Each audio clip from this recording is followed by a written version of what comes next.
Greetings to you all in Jesus' precious and mighty name. It's my immense pleasure and joy to be here. First of all, I would like to congratulate both beautiful wedding couple. ఇద్దరికి ప్రత్యేకమైనటువంటి శుభాకాంక్షలు తెలియజేస్తున్నాను. May the lord bless you. వివాహం అన్ని విషయాల్లో ఘనమైనది. Marriage is honourable in all. ఎందుకు ఘనమైనది అని ఆలోచన చేస్తే దైవ లక్షణాల గురించి నేను రెండు విషయాలు మీతో మాట్లాడడానికి ఇష్టపడుతున్నాను. దైవ లక్షణాల గురించి మాట్లాడుతున్నప్పుడు దేవుడు రెండు ప్రాముఖ్యమైన లక్షణాలు కలిగి ఉంటాడు. ఒకటి పరిశుద్ధత, రెండోది ప్రేమ. రెండు లక్షణాలు దేవుడు కలిగి ఉంటాడు. ఎందుకు దేవుడు వివాహాన్ని ఘనమైనదిగా, పరిశుద్ధమైనదిగా, ఉత్తమమైనటువంటి దానికి ఎందుకు ఎంచుతున్నాడంటే వివాహంలో పరిశుద్ధత ఉండాలి, రెండోదిగా వివాహంలో ప్రేమ ఉండాలి. చాలామంది మంచి సందేశాలు ఇచ్చారు. నేను I would like to give some suggestions regarding your wedding life. మీ ఇద్దరి మధ్య ప్రేమ, మిక్కుటమైన ప్రేమ మీ ఇద్దరి మధ్య ఉండాలి. గ్రీకు భాషలో గ్రీక్ లాంగ్వేజ్ మనం చూసుకుంటే కనుక ఎక్కువ వెకాబులరీ అయినటువంటి లాంగ్వేజ్ ఏంటంటే గ్రీక్ లాంగ్వేజ్. గ్రీక్ లాంగ్వేజ్లో లవ్కి 4 ప్రాముఖ్యమైనటువంటి పదాలు ఉపయోగించబడతాయి. ఒకటి సార్జే, రెండోది ఫీలియో, మూడోది ఇరాస్, నాలుగోదిగా అగాపే. అంటే సార్జే అంటే తల్లిదండ్రుల మధ్య పిల్లల మధ్య ఉండే ప్రేమను సార్జే అంటారు. అదే రీతిగా తోబుట్టువుల మధ్యన, స్నేహితుల మధ్య ఉండే ప్రేమను ఇరాస్ అంటారు. ఆ తర్వాత భార్యాభర్తల మధ్య ఉండేటువంటి ఆ రొమాంటిక్ లవ్ని ఏమంటారంటే ఇరాస్ అంటారు. అంటే ఫీలియో అంటే బ్రదర్స్ మధ్య ఉండే లవ్. ఆ తర్వాత అగాపే అంటే దైవిక ప్రేమ. సో వివాహంలో ఈ 4 ప్రేమలు మీ మధ్యన కనబడతాయి. అందరూ బట్టి వివాహం చాలా ఘనమైనది.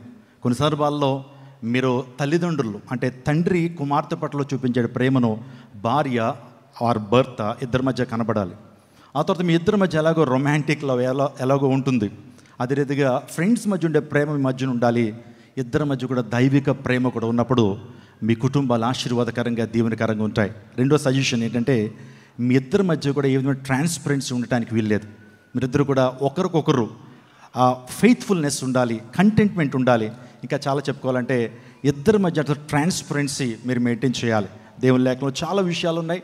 అవన్నీ కూడా దైవజనులు మీరు వింటూ ఉంటారు. మీరు కూడా దైవజనులే కాబట్టి అనేకమంది విషయాలు మీరు అనేకమంది దీవెనకరంగా ఉండాలని, ఆశీర్వాదకరంగా ఉండాలని మనసారా కోరుతున్నాను. ఒకరు 1000 మంది తరిమితే ఇద్దరు ఎంతమందిని తరుముతారు? 10,000 మందిని. ఆ రేషియో ఏంటో నాకు అర్థం కాల. ఒకళ్ళు 1000 మందిని తరిమితే ఇద్దరు ఎంతమందిని తరపాలి? ఆప్షన్గా 2000, కానీ 10,000 అంటాడు. మీరిద్దరు కూడా అనేక మందిని ప్రభు యొక్క రాజ్య విస్తరణలో అనేక కోట్లాది మందిని తీసుకురావాలని. I'm so happy that you are used by God in a mighty way. ఇద్దరు కూడా అద్భుతంగా దేవుని చేతిలో బహుబలంగా వాడబడుతున్నారు. రానున్న దినాల్లో దేవుని చేతిలో బహుబలంగా, మైటీ వెపన్స్గా, దేవుని చేతిలో బహుబలమైనటువంటి సాధనాలుగా వాడబడాలని మనసారా కోరుకుంటున్నాను. మే the lord bless you. May the lord use you for the expansion of his Kingdom. దేవుని రాజ్య విస్తరణలు మీరు ఇద్దరిని బహుబలంగా వాడుకోవాలని మనసారా కోరుకుంటున్నాను. సో నేను ఒకసారి వివాహం నాది జరుగుతున్నప్పుడు నా స్నేహితుడు ఒక SMS పంపించాడు.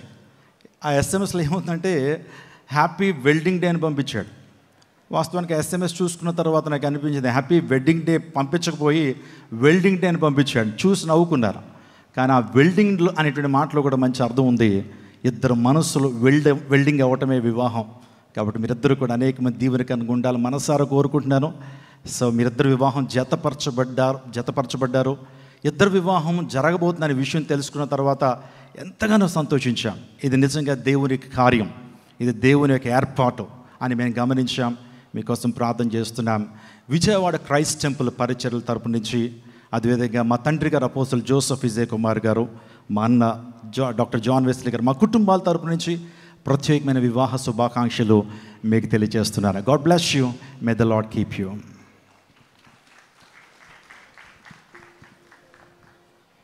Thank you.